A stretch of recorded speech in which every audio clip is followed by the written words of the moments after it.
شكرا يا ربي شكرا هديت قلبي شكرا نورت دربي شكرا شكرا يا رب نحمده ونصلي على رسوله الكريم اما بعد فعن ابن عباس رضي الله تعالى عنه قال فرض رسول الله صلى الله عليه وسلم زكاة الفطر طهرة للصائم عن اللغو والرفث وطعمة للمساکین او کما قال علیہ الصلوۃ والسلام۔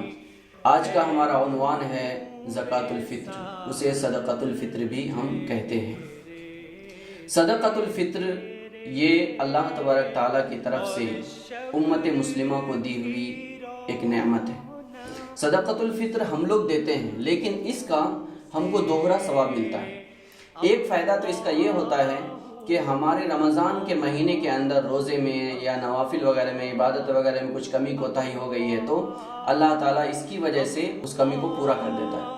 اور دوسرا فائدہ یہ ہے کہ اس صدقۃ الفطر کے ذریعے غریبوں، مسکینوں اور ضرورت مندوں کو اللہ تبارک تعالیٰ غذا فراہم فرماتا ہے۔ اس کا ذریعہ ہم بنتے ہیں، اس لیے یہ ہمارے لیے بہت بڑی سعادت مندی کی بات ہے۔ حضرت ابن عباس رضی اللہ تعالیٰ عنہ کہتے ہیں کہ حضور صلی اللہ علیہ وسلم نے زکوٰۃ الفطر یعنی صدقۃ الفطر فرض فرمایا ہے مسلمانوں کے روزے داروں کے پاکی کے لیے، لغو اور رفث سے مطلب بری چیزوں سے اور بری باتوں سے پاکی کے لیے، اور غریبوں کی، مسکینوں کی ضرورت کو پورا کرنے کے لیے، ان کے کھانے کے لیے۔ تو اس میں دو چیزیں ہیں، ایک چیز ہے روزے دار کو صفائی کے لیے ان کے لغو سے اور رفث سے جو بھی رمضان کے اندر ہو گیا ہے، اگر ہم صدقۃ الفطر دیتے ہیں تو اس میں مکمل طور پر کیا ہو جائے گی، پاکی ہو جائے گی۔ اور دوسرا فائدہ یہ ہے کہ یہ مسکینوں کے لیے غذا ہے اور یہ تعاون کا ہم ذریعہ بنتے ہیں، اس لیے اللہ تبارک تعالیٰ اس کا اجر ہم کو الگ سے بھی عطا فرمائے گا۔ حضور صلی اللہ علیہ وسلم نے آگے فرمایا فمن اتاہا قبل صلاۃ العید فہی زکوٰۃ الفطر، یہ عید کی نماز سے پہلے ادا کرنا ہے۔ عید کی نماز کے بعد ادا کیا تو یہ عام صدقے کی طرح صدقہ ہو جائے گا، یہ صدقۃ الفطر نہیں رہے گا۔ صدقۃ الفطر کا مطلب یہ ہے کہ ہم عید کی نماز سے پہلے، صبح صادق کے بعد عید کی نماز سے پہلے ادا کریں، تاکہ جو لوگ اس خوشی کے اندر شریک نہیں ہو سکتے ہیں اپنے مالی بحران کی وجہ سے یا معاشی کمزوری کی وجہ سے، وہ بھی عید کی خوشی میں مکمل طور پر شریک ہو سکیں۔ صدقۃ الفطر کون لوگ ادا کریں گے؟ جو لوگ مالک نصاب ہے ان لوگوں کے اوپر صدقۃ الفطر واجب ہے۔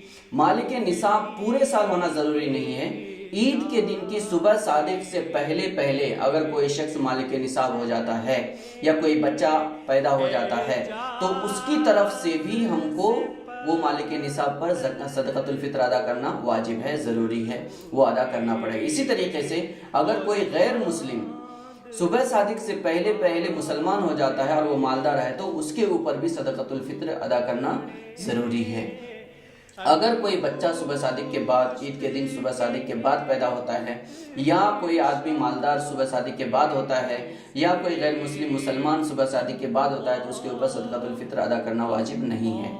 صدقۃ الفطر کتنا ادا کرنا ہے اس کے بارے میں خود رسول اللہ صلی اللہ علیہ وسلم نے فرمایا صاع من تمر او من شعیر اور نصف صاع من بر، اگر گیہوں دیتے ہیں تو آدھا صاع ہے، آدھا صاع کا مطلب ہے 1.25 کلو، اور اگر کھجور دیتے ہیں یا جو دیتے ہیں تو یہ 1 صاع ہے، 1 صاع کا مطلب ہے 3 کلو اور کچھ۔